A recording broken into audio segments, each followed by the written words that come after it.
O dólar atingiu o nível mais alto desde dezembro de 2016. Mas afinal de contas, por que o preço do dólar está subindo? Para a gente entender isso, a primeira coisa que a gente precisa saber é que o preço do dólar é definido como todos os preços na economia. É um equilíbrio entre procura por dólar e oferta por dólar. Em outras palavras, quantas pessoas querem comprar dólares e quantas querem vender. Isso, por sua vez, é determinado por várias contas. A primeira delas, a balança comercial brasileira. O total de exportações, os produtos que o Brasil vende para o exterior, menos as importações, o total que a gente compra do exterior. Quando a gente está exportando mais do que a gente está importando, como a gente é pago em dólar, sobram dólares no Brasil. A oferta fica maior do que a procura e nesses momentos a pressão é para o preço do dólar cair. É o que está acontecendo agora. O Brasil teve no ano passado o maior superávit comercial da história e esse ano vai ter um superávit parecido, superávit ainda muito grande de várias dezenas de bilhões de dólares. Portanto, se parasse por aí, o preço do dólar estaria caindo e não subindo. Só que há várias outras contas. Entre as principais, a gente tem viagens internacionais, o quanto brasileiros gastam no exterior e quanto estrangeiros gastam no Brasil. Nós brasileiros gastamos muito mais fora. Pagamentos de juros de dívida, tanto o que o Brasil paga de juros de dívida externa para fora, quanto ele recebe de fora. Nós pagamos muito mais.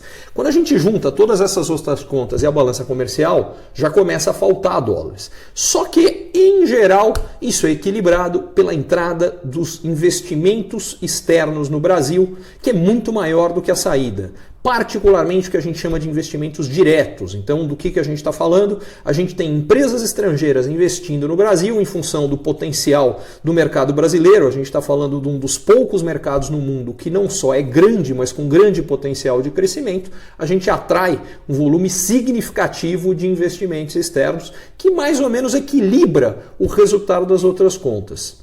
Como então sobra um desequilíbrio e mais gente querendo comprar dólar do que vender? Aí há duas razões. A primeira, a gente tem tido nos últimos meses um movimento forte de queda de taxa de juros no Brasil. A inflação brasileira está muito baixa, bastante abaixo da meta de inflação, que é 4,5%. A inflação tem oscilado entre 2,5% e 3%, e por consequência a taxa de juros vem caindo. Ela já está no nível mais baixo da história brasileira e provavelmente vai cair mais. Nos Estados Unidos está acontecendo exatamente o contrário.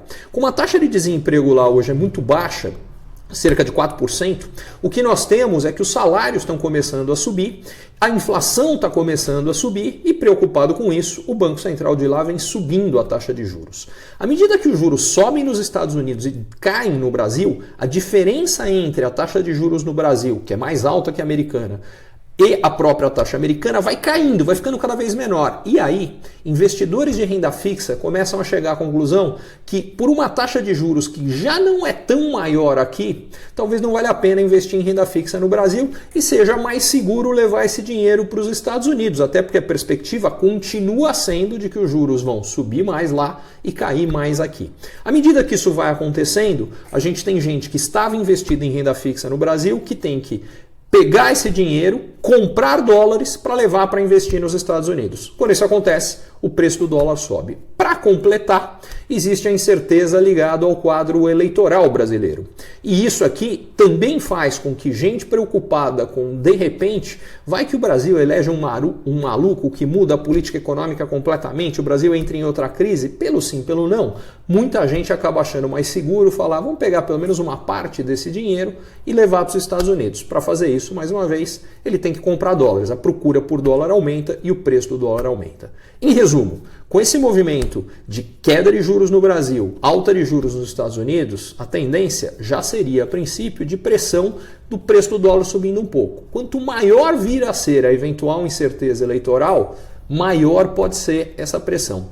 Por isso que o dólar está no nível mais alto desde dezembro de 2016.